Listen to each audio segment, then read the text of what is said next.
Քննչական կոմիտեն գործում է բացառապես օրենքով, վարչապետի կողմից միջամտություններ չկան։ Արթուր Պողոսյանի արձանագրումն է ի պատասխան լրագրողի հարցին, թե արդյոք Նիկոլ Փաշինյանի գրառումներից մեկը գործարար Սամվել Կարապետյանին կալանավորելու հարցում միջամտություն կամ հրահանգ է հանդիսացել։ Քննչական կոմիտեի նախագահան որևիցե կերպ լիազորված չի մեկնաբանել որևիցե պաշտոնատար անձի մեկնաբանությունները կամ գրառումները իրականացրել ենք մեր լիազորությունների շրջանակում, եղել է համապատասխան քրեական վարույթ նախաձեռնելու առիթ, օգտվելով մեր լիազորություններից նախաձեռնել ենք քրեական վարույթ, ձեռք ենք բերել որոշակի փաստական տվյալներ, առաջադրվել է անձին կոնկրետ մեղադրանք, հետագայում մեղադրանքը ենթարկվել է փոփոխության, առաջադրվել է նաև այլ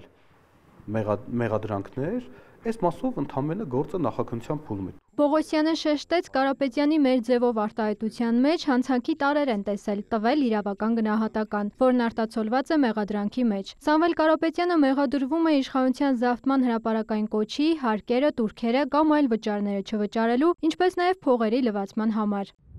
Քննչական կոմիտեի նախագահը ճեպազրույցում անդրադարձավ նաև սրբազան պայքարի մասնակիցների եւ ղեկավարների կողմից Հայաստանում ահաբեկչություն պլանավորելու հետ կապված գործին։ Բագրատ Գալստանյանի մասնակցությամբ հայտնի ձայնագրությունը մոնտաժված չէ, կրկնեց ՔԿ նախագահը։ Օպերատիվ հետախուզական միջոցառումները կոնկրետ անձանց վերաբերյալ երբ որ իրականացրել են, դա տևել է ամիսներ շարունակ։ Այս ընթացքում ամիսներ, օրինակ մարդիկ կենցաղային բնույթի խոսակցություններ ունենում, խոսում են, չգիտեմ, իրանց հարևանից, բարեկամից, խոսում են ճաշ սարքելուց, ընտրել ենք այն հատվածները, որտեղ ըստ մեր գնահատմամբ քրեական վարույթի համար ունեն նշանակություն ապացուցողական տեսանկյունից եւ մեր մեղադրանք հիմնավորելու տեսանկյունից, թե թիրախները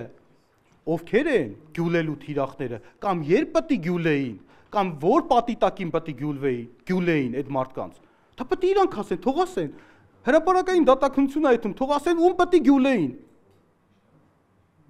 Ես եղել եմ գյուլելու խոսակցություն, մենք այդ մասը հրապարակել ենք։ Քննչական կոմիտեում դատավարության բոլոր մասնակիցների նկատմամբ հարգանք է ցուցաբերվում, ասաց Պողոսյանը, այս դեպքում էլ խոսելով հոգևորականների իրավունքների սահմանափակման, փաստաբանի հետ հանդիպման արգելքի մասին, հարցին պատասխանելով։ Ծառայական քննություն է նշանակված եւ ծառայական քննության արդյունքում եթե պարզվի, որ որևիցե